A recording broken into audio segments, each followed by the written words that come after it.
So we're in New York City and we're going to show you the fun things you can do here. We're about to board the boat to the Statue of Liberty. A pro tip is book the pedestal or the crown, because then you'll get to go through the faster line to the security. We can already see it over there, so it should be a short boat ride.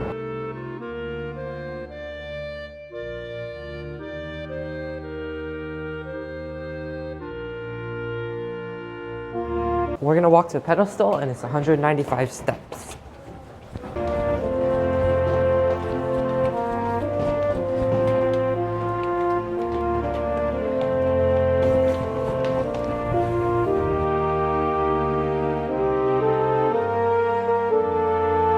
We were just at the top of the pedestal over there right before the green starts. And from there, the most impressive thing is the view of the Manhattan skyline. And you can just walk around and see everything around. But when you're up there, you can't really see the statue too well. Like, it's cool to be able to look up and see it right in front of you, but we couldn't see Lady Liberty's head. We chose to take the stairs up and down. It's 195 steps. It's not that bad. Yeah, it's not bad, but if you want to take an elevator, there is an elevator. Once you're done with all levels of the pedestal, it drops you off in a museum here. Here's an origami Statue of Liberty. It's so cool. They have many famous quotes about liberty, like here's one from Martin Luther King or Gandhi. Between 1886 and 1924, there were 14 million immigrants like these, all packed in a ship, and they all arrived in America. The Statue of Liberty was assembled in Paris in the 1880s, and here's a picture of what it looked like. It's actually kind of funny because there's this little town and then a huge statue right in the middle of it. First they assembled the torch to be shown at an exposition, and then they did the head, and then they did the rest of it. This was the original color of the statue. It wasn't green, but it's made of copper, so of course over time it became green.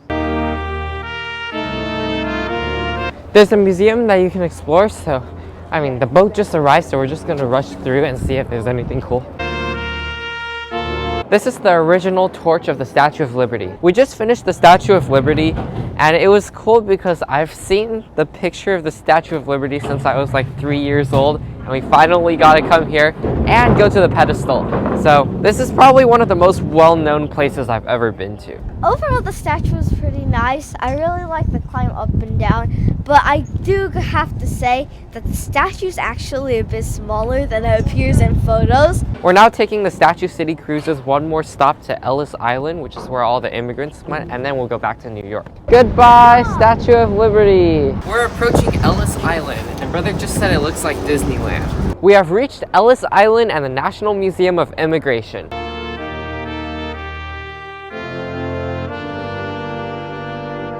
The immigrants were given chalk markings to see what diseases or other health conditions they may have. An X just means they suspect you have a mental defect, and then the X with a circle is you definitely do. We're looking at the hearing room, and this is where 10% of all immigrants who arrived were held for a legal hearing because they were suspected of something. A cool fact is that of the 12 million immigrants processed here, only 2% were denied admission. Wow, all the world currencies that they exchanged here for USD. These are some of the mental tests that they gave them. We're now going to watch a free 30-minute documentary on the immigrants of Ellis Island. So I feel like the movie summarized the whole building and all the exhibits. Basically, a lot of people fled Europe to come to America, not just because of poverty, but also because of persecution. And there was another guy in the movie who saw Ellis Island and the building and thought it was heaven on earth.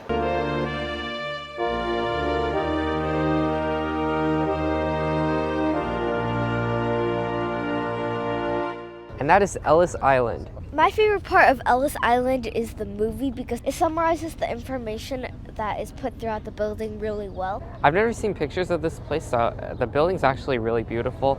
And if I were an immigrant coming to America and I saw this after days of starvation, I would also think like the person in the video, that's heaven on earth. Our next stop is the 9/11 Memorial. We got the CityPASS, which lets you explore 5 attractions in New York, and it also grants you an exclusive entrance.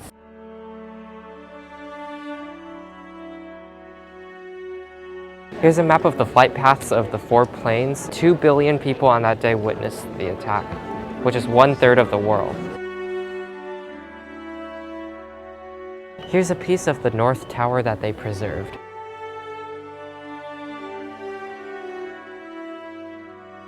This is where the World Trade Center parking garage was, and in 1993, a bomb went off somewhere around here. Here's a photo of the Twin Towers from 1995. In this installation, they try to get people to remember the color of the sky that morning, like before everything happened, because I think it was a beautiful day in September. We're here with John from Barr, and we just wanted to know what he experienced on that day. Yeah, I was a senior in high school. I went to Fairlawn High, which is like 20 minutes from Manhattan. So obviously it was a really big deal being so close, because I found out about it, I think, during like second period political institute class. One of my teachers walked in and he said a plane hit the World Trade Center, and I didn't think it was terrorism, but I think like later that day, as we found out what was going on, everyone was just in shock. And a lot of our classes, we didn't talk about school, we talked about how we were feeling.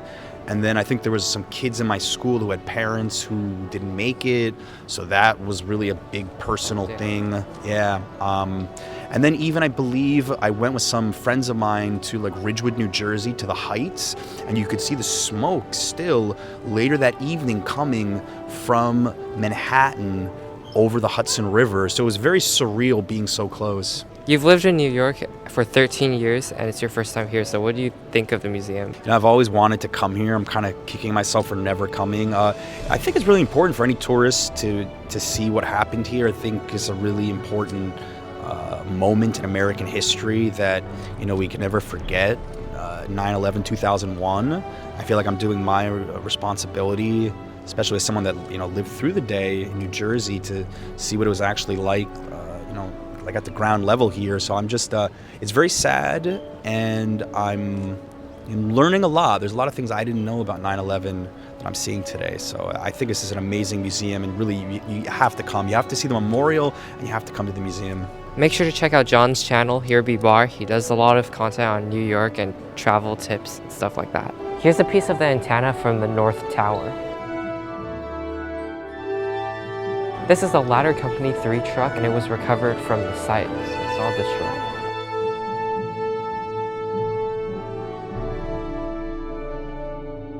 This is the remnant of the columns of the North Tower.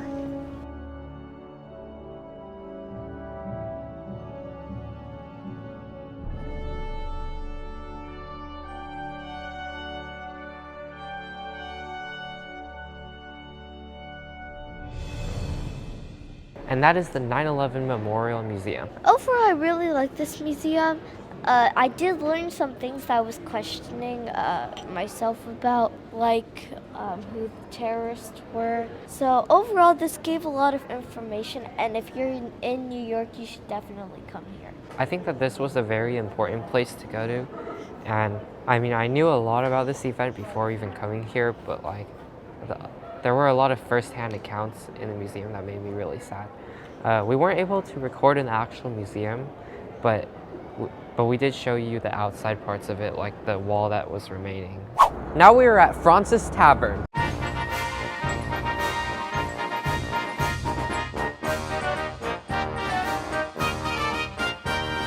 There's a restaurant downstairs, but we're heading to the museum, which is upstairs, which is where George Washington's banquet was.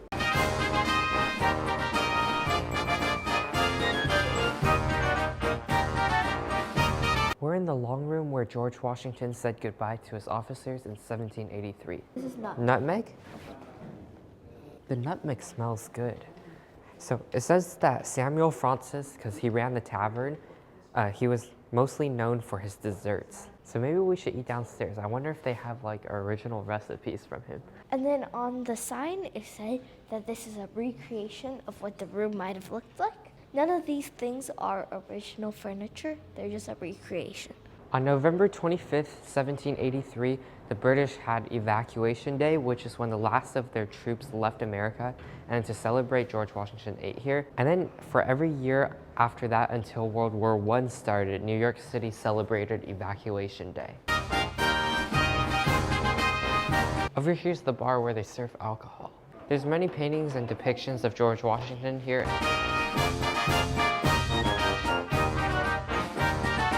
The wallpaper is not original, but it's really cool. It was installed in 1972, and then 2 years ago in 2022, they restored it, so that's why it looks kind of fresh. This is the commemoration of Washington, and there's angels around him. It's like over-glorifying.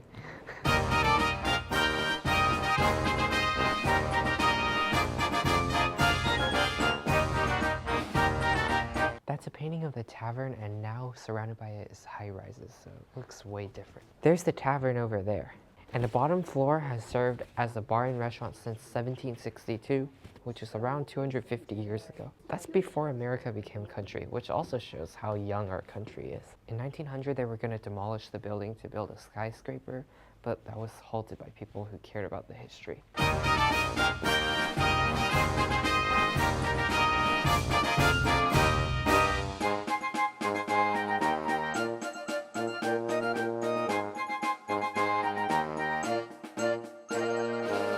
This exhibit is called Croaked Crusader, and it shows George Washington in comics and pop culture.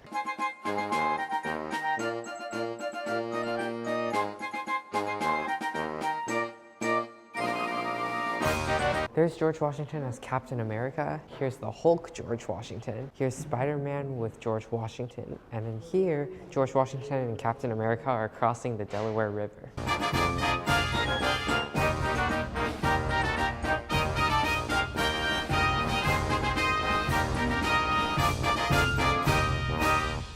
And that is the Fraunces Tavern Museum. My favorite part was the booklet that they provide. It is very informational and it helps you explore the whole museum while also picking up a lot of facts. I thought it was really cool that we got to go to a place that George Washington stepped foot in. And I kind of wish we had a time machine to go back to the exact time when he was here, just so I could say hi. But then that would mess with the space-time continuum. Anyways, this is a very nice historical home in the middle of all these bustling skyscrapers. Our next stop is the National Museum of American Indian. This museum is devoted to the culture of indigenous peoples of the Americas. First, we're going to check out the Native New York exhibit. This is just a myth. It may not be true, but the myth is that the Dutch bought Manhattan from the Indians for $24.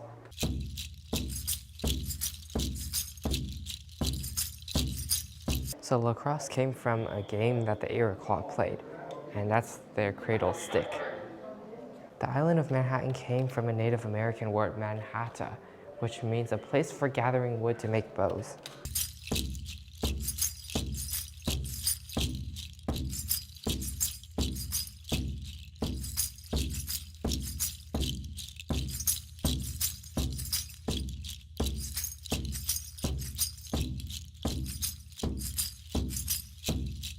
They killed a deer and then took the head and put it as a headdress. And that is the National Museum of American Indian. I really like all the interactive exhibits, and overall, this is a pretty big place, but I am a bit sad that we didn't get to explore the whole thing.